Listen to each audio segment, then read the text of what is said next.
canton de l'Hérault. Nous sommes dans nos Cévennes méridionales, les derniers contreforts du Massif central, dans un jardin que j'ai commencé à faire il y a une quinzaine d'années, alors que la mère de mon épouse, que j'appelais Mamie Rose, elle s'appelait Rose, était déjà dans l'âge.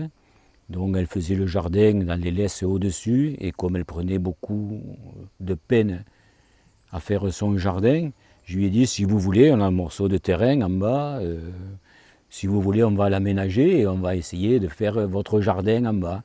Petit à petit, la mamie m'a fait voir comment on commençait à semer des haricots, comment on taillait quelque chose, comment on plantait. Alors les techniques, c'est que tout est semé dans la maternité. Voilà, il n'y a aucune plante achetée. Toutes les graines, ou la majorité des graines, sont récupérées sur place. Elles sont mises dans la serre pour être semées. Elles vont être repiquées et toutes vont être mises dans le jardin. La première priorité, c'est d'avoir le jardin le plus naturel possible. D'avoir aucun produit chimique de synthèse, ni sur la terre, ni dans la terre, ni sur les plantes. Comme ici, on est dans des terrains qui sont très chauds et très secs, surtout l'été où on a peu d'eau. Donc moi j'ai juste un petit puits que j'ai à la maison, dont je me sers pour irriguer le terrain. Et comme j'ai pas beaucoup d'eau, j'ai trouvé un système d'irrigation par ces pots qui sont en terre cuite, qui sont microporeux, que l'on enterre dans le sol et qui par porosité vont diffuser l'eau qu'elles ont besoin, les plantes, et quand la terre devient un peu plus sèche à côté, par capillarité, la terre va chercher son humidité. Et les plantes, elles fonctionnent très bien. D'ailleurs, l'été dernier, on a fait des comparaisons, on a mis des tomates arrosées avec des zoyas, elles nous ont consommé 1010 litres d'eau. Les mêmes pieds de tomates utilisés avec du microporeux, qui est déjà un système économique, ça nous a fait 1880 litres d'eau. Il y a une économie qui est quand même importante dessus, et les plantes ont évolué de façon parfaite dans les deux cas. Pour qu'on puisse avoir des plantes qui évoluent le plus naturellement possible, j'utilise des fertilisants. Donc il y a des fertilisants avec des activateurs racinaires, et les autres intrants, ce sont des produits, ce sont des organominérales ou des organos tout à fait naturels. Je ne mets pas de soufre directement sur les plantes, parce qu'avec la chaleur, il y a des risques de brûlure sur les feuilles, dont le soufre est mis indirectement dans des petits récipients. Là, j'ai mis des tuiles.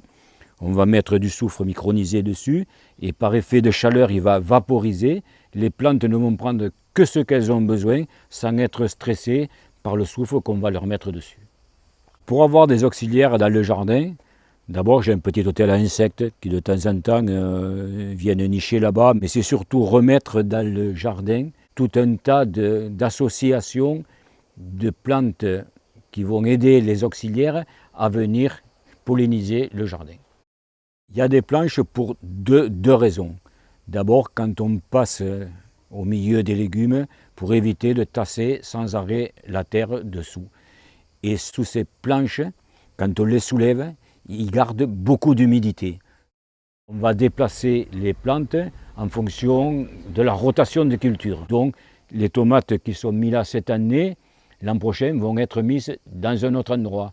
Et puis, comme elles auront épuisé une partie de leurs intrants dedans, on va mettre d'autres plantes qui vont être moins épuisantes, où on va faire une analyse de terre pour regarder juste les intrants qu'il faut adapter pour pas que les plantes n'aient trop d'intrants ou trop peu. L'ensemble de la parcelle fait à peu près 350 mètres carrés. Mais sur le pourtour, il y a des arbres, il y a des serres, il y a des trucs. Le potager lui-même fait environ 100 mètres carrés. Et avec 100 mètres carrés, on produit pratiquement tous les légumes pour nourrir une famille pour toute l'année. Mon expérience que j'ai, ma modeste expérience, j'essaye de la partager avec le plus grand nombre de gens possible.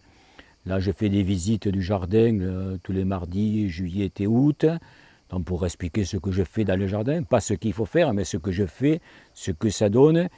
Et puis aussi, j'ai un partenariat avec les écoles de la commune, où j'ai une soixantaine de petits petits-enfants où je leur explique les balbutiements du jardinage. Et donc les gamins sont enchantés, ravis quand ils viennent jardiner avec Jeannot.